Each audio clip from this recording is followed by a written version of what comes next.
BFM Business, 60 minutes business, l'invité. Et avec notre invité, nous allons parler de la rémunération des producteurs de lait.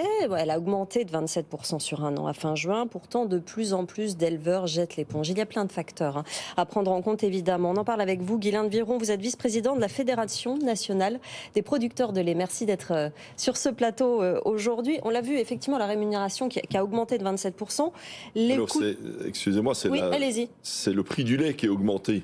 Ce n'est pas nécessairement la rémunération. Ah, effectivement. Les coûts, eux, ont progressé, mais moins vite peut-être. Et pourquoi il y a des désertions comme ça dans votre secteur ? Mais c'est un métier passionnant, mais avec des contraintes difficiles. Il y a de la pénibilité, c'est ce que vous voulez dire ? Voilà, exactement. Il y a de la pénibilité, il y a l'astreinte quotidienne, etc. En dehors de ça, on est au contact des animaux matin, midi et soir. Donc, de ce point de vue-là, c'est un métier passionnant.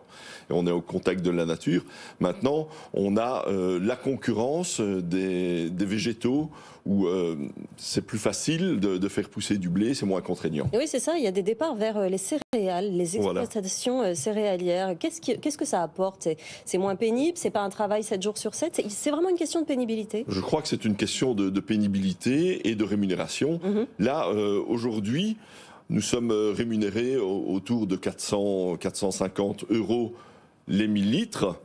Pour être concurrentiel par rapport aux céréales, il faudrait qu'on soit rémunéré autour de entre 500 et 540 € tonne. Oui, donc on serait à 500 €, on serait concurrentiel par rapport aux céréales et on n'aurait pas tellement intérêt à abandonner les vaches. Est-ce que vous subissez la concurrence des pays voisins, des pays européens ? Alors pour le moment, nous sommes très concurrentiels puisque le lait est payé largement au-dessus de 500 € chez tous nos voisins européens. On est entre 500 et 600 € partout ailleurs en Europe. Pour augmenter cette rémunération, qu'est-ce qu'il faudrait ? C'est une question de distributeurs ? Il faudrait qu'ils rognent sur leur marge ? Alors il y a une question de distributeur et une question de transformateur. Oui. Les deux. Moi, je ne peux pas dire qui est le bon et le mauvais élève. C'est ça, les industriels sont aussi concernés dans Bien sûr, on a des industriels qui ne jouent pas le jeu. Oui, justement, Sandra vient de le dire, les prix ont augmenté de 27%. Quand on regarde depuis la fin des quotas laitiers, ce qui a le plus augmenté dans l'indice des prix de l'INSEE, sur le plan agricole, indépendamment de la viande de bœuf, c'est le fromage et le beurre. Comment se fait-il que le consommateur, lui, subit effectivement une augmentation du prix des produits laitiers et que vous nous dites que vous n'êtes pas assez rémunéré ? Donc la question, c'est où va l'argent ? Où va l'argent ? C'est une bonne question. Moi, je ne peux pas répondre, malheureusement. Alors, le beurre, il y a une forte augmentation des cours mondiaux. Il y a une demande qui augmente. Je lisais tout à l'heure, un Chinois consomme 100 grammes de fromage et de beurre par an. 100 grammes, c'est rien du tout. Donc, si le Chinois se met à consommer un petit peu plus de beurre et de lait, eh bien forcément, il va manquer de beurre et de lait partout dans le monde. Et c'est ce qu'on est en train de subir. C'est pour ça que les cours mondiaux augmentent. Mais en France, malheureusement, les cours augmentent, mais la rémunération des producteurs n'est pas suffisante.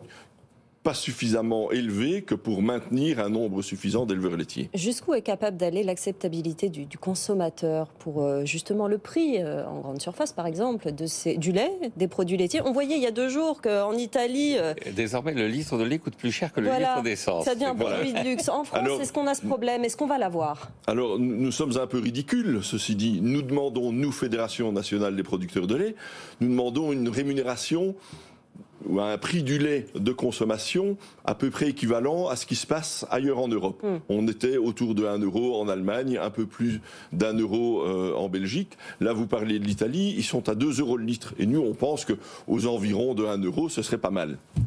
Une bonne moitié des éleveurs va prendre sa retraite d'ici 2030. Ça s'ajoute au problème. Ça veut dire que d'ici 7 ans, 8 ans, il va y avoir une vraie pénurie d'éleveurs de lait. C'est vers ça qu'on se dirige ? Alors on espère, on met tout en œuvre pour qu'il y ait quand même une relève, mais effectivement c'est compliqué.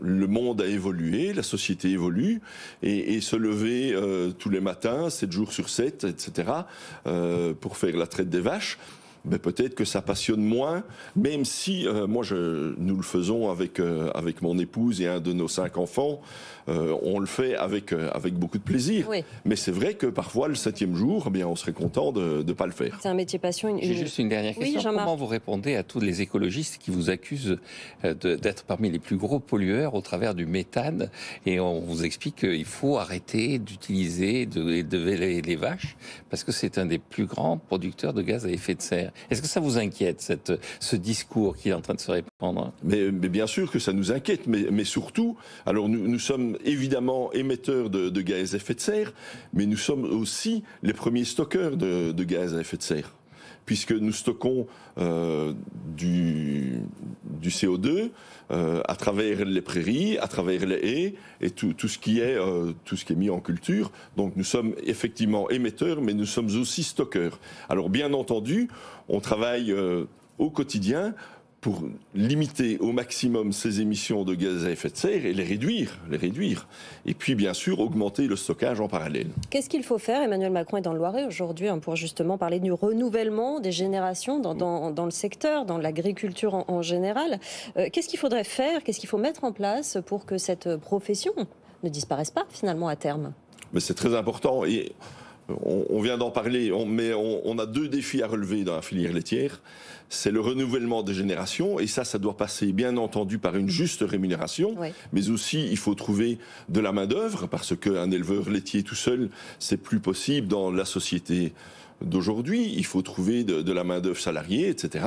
Et puis, bien sûr, le défi climatique, parce que on est émetteur de gaz à effet de serre, mais on est aussi première victime de ce changement climatique. Les aléas climatiques tous les ans. Bien sûr, on voit bien la difficulté que nous avons à nourrir nos animaux une année de sécheresse comme celle-ci. Merci beaucoup, Guylain de Viron, vice-président de la Fédération nationale des producteurs laitiers, d'être venu sur ce plateau. Vous êtes le bienvenu, évidemment, parce que c'est un sujet sur lequel on reviendra évidemment forcément dans les mois qui viennent.